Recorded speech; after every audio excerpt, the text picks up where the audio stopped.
Hello again, everyone. This is Steve Kallas, speaking of sports. I'm here with Westchester County Post contributor Johnnie Kallas, and we're here to talk about the NBA playoffs. We're actually videotaping this Sunday night, just after Atlanta beat the Knicks in a Game 1 4-5 thriller, to say the least.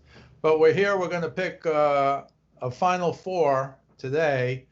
Some of the games have already gone against my Final Four picks. I made some with Joe Stazak a few days ago. I'm not going to change, of course, after one game. But we're going to go conference by conference. First, we'll have Johnny run down the Eastern Conference and his picks and maybe talk about a few other things. Then I'll do mine, and then we'll switch to the West. Johnny, great to be with you. Eastern Conference, who do you like to play for the Eastern Conference Championship in these 2021 playoffs? Great, Steve. Always good to be with you. So yeah, and it's exciting, as we've talked about, I think a few times, half jokingly, the last time we did an NBA podcast, I believe, but now seriously, that the Knicks are not only in the playoffs but have home court advantage in the first round, which they just lost, fortunately. But I have a couple things I'd like to say about that game, but I'll save just after giving my analysis of the Eastern Conference more generally. So I like the Sixers and Nets to beat in the Eastern Conference Finals. No huge surprise there. I think everybody would agree that the East is very top heavy. 1 through 3 are pretty competitive. The Knicks on down, I can say. I don't think anybody really thinks that any of those teams have a legitimate shot to go to the finals. That being said, for all of those who watched the Bucks squeak by the Heat in overtime, I believe that was yesterday.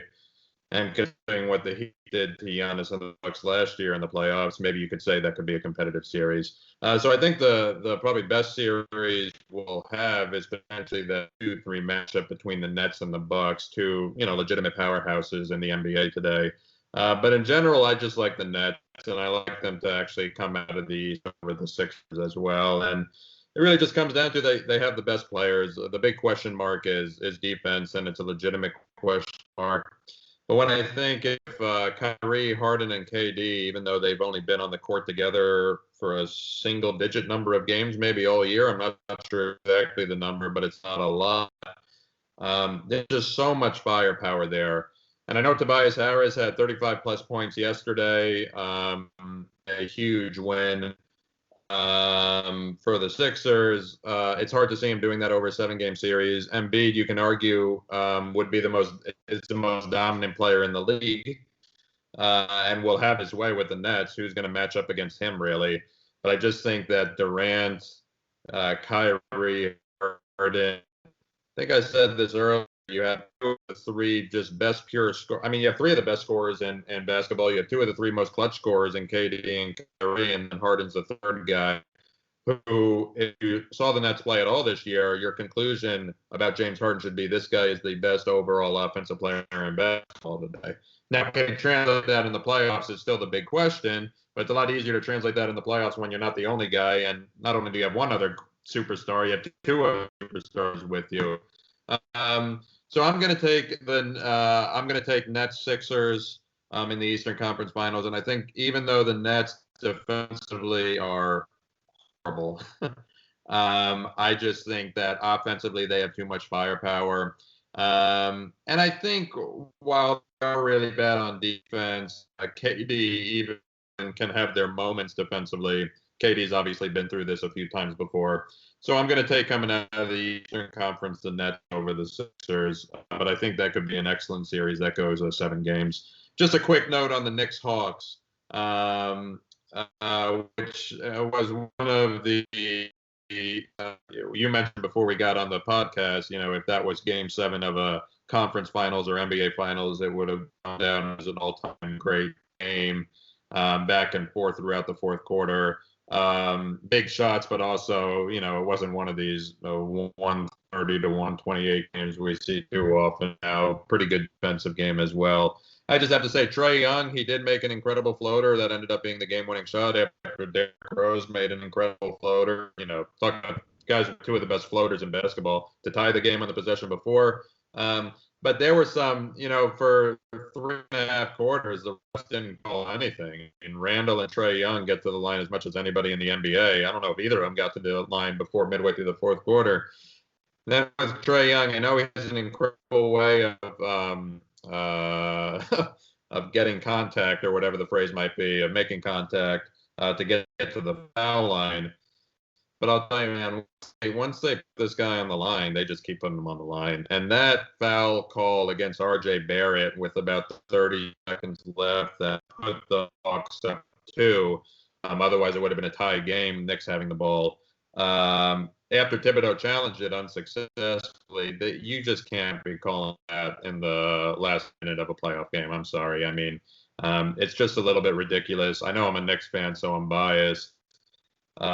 Give Hawks credit. Look, the Knicks, Julius Randle shot 6 for 23 from the field, and the Knicks lost by 2. If you and I were told Julius Randle would shoot 6 for 20 from the field today, I'd say the Knicks lost by 20. So I think as a Knicks fan, you still have confidence. But it's just when you see refs, especially after not really playing a role at all for 3.5 quarters, ultimately playing a large role in deciding the game. And once again, give Trae Young credit. He hit the game-winning floater without any sort of ref call in the last seconds. But it's frustrating to watch as a basketball fan. And maybe those comments that McMillan made during the week that he got fined for ended up helping him out. It'd be interesting to see if Thibodeau makes some comments in response. Because Young, some of those calls are just phantom calls. And you can't be making those 30 seconds left in a playoff game. Yeah, I think that's some good points. But I think the best point is if you're a Knicks fan, you take from this our superstar, because he played like a superstar this year. Randall was not good, hit a big 3 late, but was not good at all. He'll be the first one to admit it. And you got to take a lot away from that. If he plays like he plays, everything else being equal, they're going to be, 10 points better than the Hawks. I don't know if that'll happen. You're right. It's kind of the reverse on the refs. Usually they swallow the whistle, if anything, late. And yet they made like very few calls in the first 3 quarters of the game. So that's an interesting dynamic. And maybe, look, that's why these coaches say these things. They don't say them. They know they're going to get fined, but they want the referees to hear what they're saying. I don't know. You can't prove that affects them, but I think it does. And it'll be interesting to see if Thibodeau said something afterwards, especially on the one he challenged, which kind of was a bang-bang, almost a no-call play. But these guys don't often get reversed. They do sometimes, but it usually has to be obvious. And that's often like a ball out of bounds as opposed to like a foul call or something. But I have the same 2 teams as you in the Eastern Conference, but I have an opposite result. I think the 76ers might get over the hump. Again, having watched them, they're in a 1-8 series, but if you're playing against Beal and Westbrook, certainly the most dynamic backcourt in basketball between the 2 of them. Beal's second in scoring compared to Curry, and the triple-double man, Russell Wilson. But I don't really look at those 1-8 games as 1-8 games. I'm sure we'll do the 2-7 with the Lakers because that was because of injury. But I think you're right about the Nets. You're also right. They were 6-2 in the regular season when those 3 guys play. Now they're 7-2, obviously, after a game 1 win. But I just don't know, Johnny. I think they might, are all 3 of them going to show up every day? Is Kyrie Irving going to take a personal week in the middle of the playoffs? I don't think you know for sure. And all 3 of them have been injured multiple times during the year. So I think, can they win? And did they win with 2 of the 3? Absolutely. Can they win in the playoffs? Well, I think they can beat the Celtics. No Jaylen Brown. A lot of pressure on Tatum, as great as he is. So I think this is a series more to kind of stay healthy and play together for 4 or 5 games. I don't think it's even going to go 6, but we'll just have to wait and see. But it's a long grind, as you know, and I just don't see all 3 of them staying healthy through 4 series if they go all the way, which they might very well. I like the Sixers because Embiid he might be the MVP.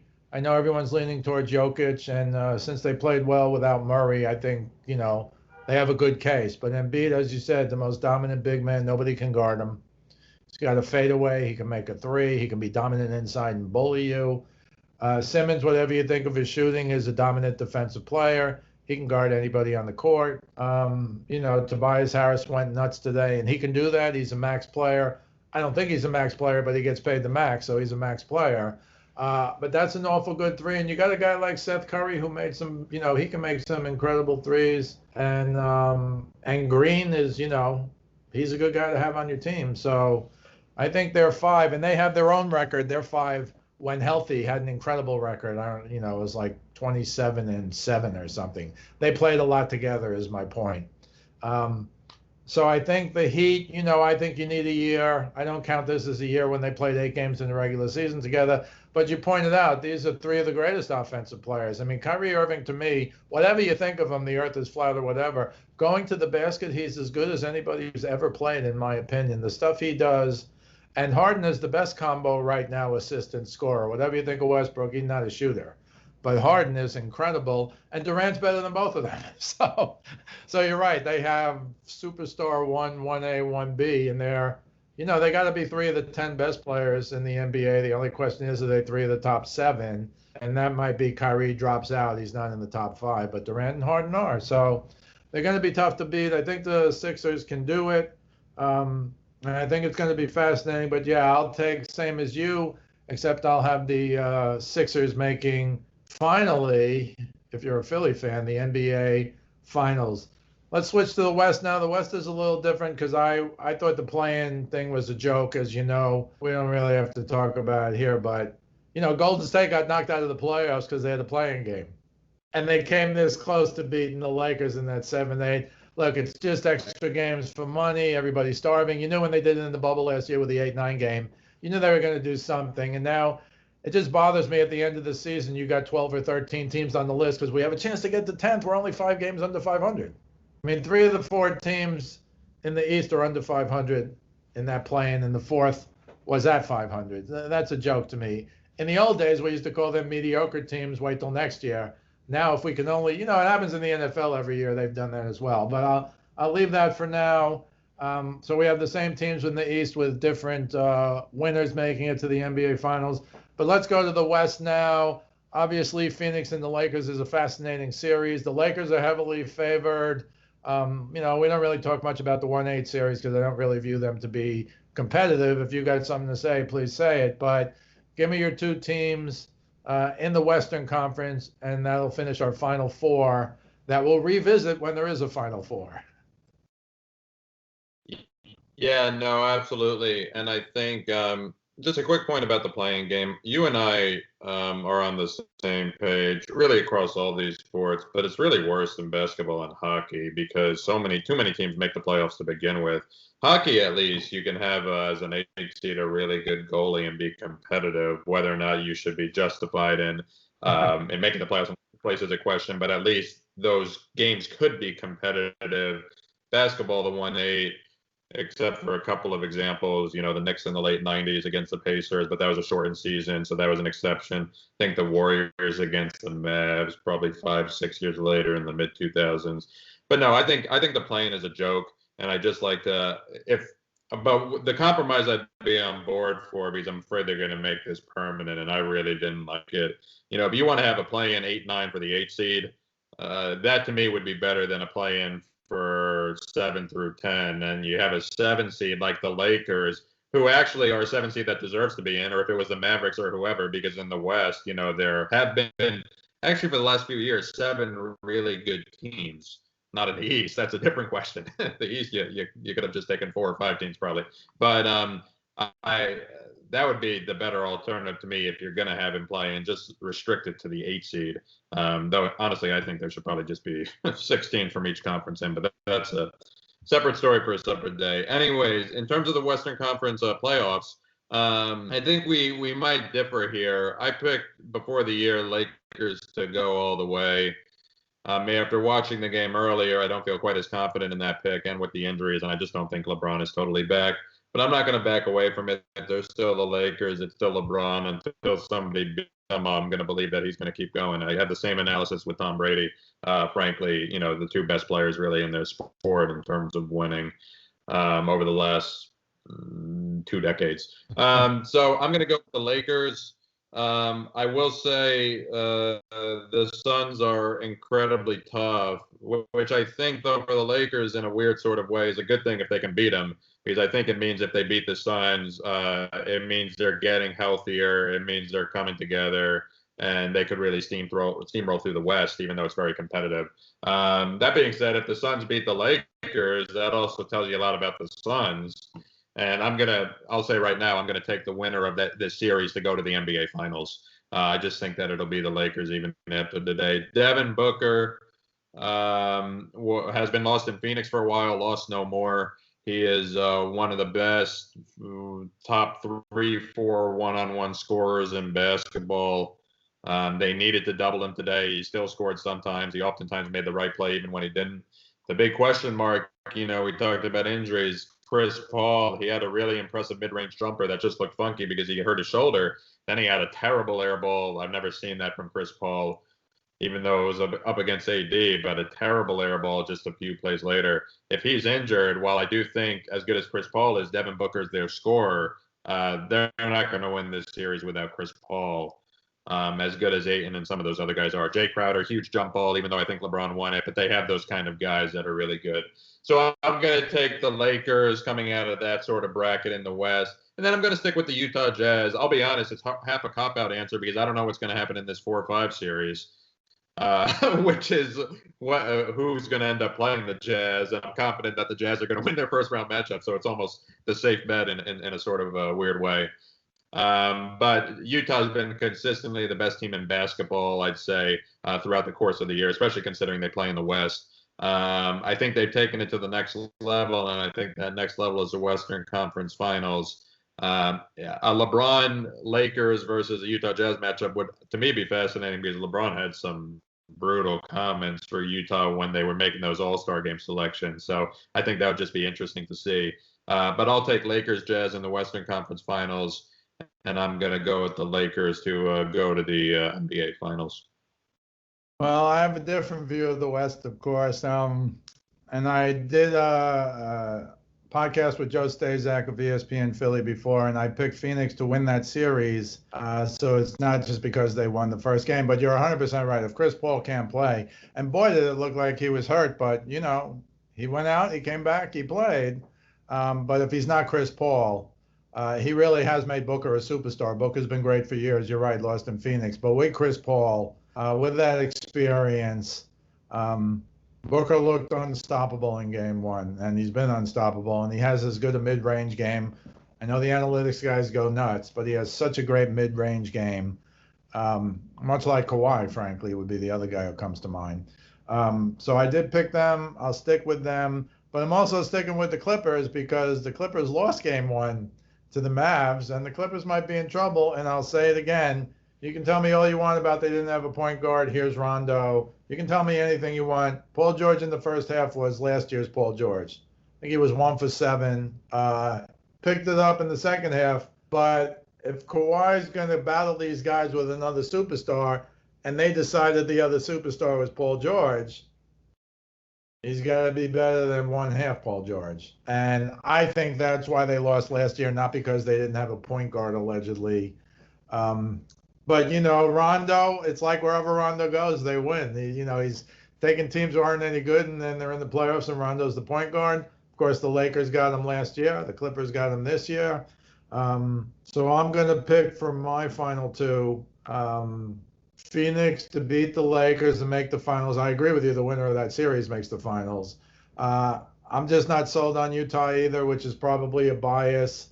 I've watched Utah a number of times. They're very well coached. Donovan Mitchell's a superstar. Rudy Gobert is a defensive player of the year candidate virtually every year. But I still like what Phoenix has done. Ayton's going to have to play big in all of these series. That's their big three, and that's a pretty good big three. And, the Clippers, I don't know. Maybe they just have a big two. The question is, do they have a big two or a big 1.5? And frankly, Kawhi, and I love Kawhi, you know that, but Kawhi last year, he was good but not great. This year, game one, he was good but not great. He scores a lot of points, but he took a lot of shots. And shots to me that he always makes, he missed in game one. And, of course, they have Doncic. And, Porzingis, he's still a unicorn. he's making threes and then he's dunking over two guys, 7-3, et cetera, et cetera. So that's going to be a series. Also, of course, I was surprised, maybe you weren't. Portland beat Denver. I like Denver in the series, but this is where the loss of Murray, as good as Porter Jr. has become, as great as Jokic has been and is, losing Murray is a big loss. And we'll see how those two series shake out. But as usual, the 4-5 series are going to be exciting, close series. But I still like the Clippers. And then, frankly, I like the Clippers to beat Utah. So that's how I have them getting to the Western Conference Finals. In my book, Clippers against the Phoenix Suns. So we have both teams with different winners in the East, Philly and the Nets. And we have 4 different teams, 2 each different. In the East, I mean Philly and the Nets. And in the West, we have different selections. Any final words on anything on the 2021 NBA playoffs? Yeah, my final word, actually, to go back to the Lakers, I talked a lot about LeBron, but where is Anthony Davis? Who is Anthony Davis? And the playing game, he was terrible. Earlier today, he was terrible. He solidified himself as a top 5 player in the NBA with the finals victory. He, doesn't have a signature move. He can just score from anywhere. 3-point shooting's been bad this year. It was great down the stretch last year. Is he going to take over? Because he's the guy, especially if LeBron isn't totally 100%, he can still take over games. He can be far and away the best player on the court, especially in that series, as good as guys like Chris Paul and Devin Booker are. So my question for the Lakers, and I think it's a bigger question about Anthony Davis in terms of where he fits in this league. Is he really solidly a top 5, maybe even a top 3 player? I think we're going to see that over the next few games. We'll see if he rises to the challenge. I think he will. The Lakers aren't going to win without Anthony Davis being great. If Anthony Davis is great or more than great, I think they're going to win the NBA Finals. So we'll see what happens. Okay, there you have it. Final 4 selections on this, the second day of the NBA playoffs. This is Steve Kallas speaking of sports, along with Johnnie Kallas. We'll see you the next time.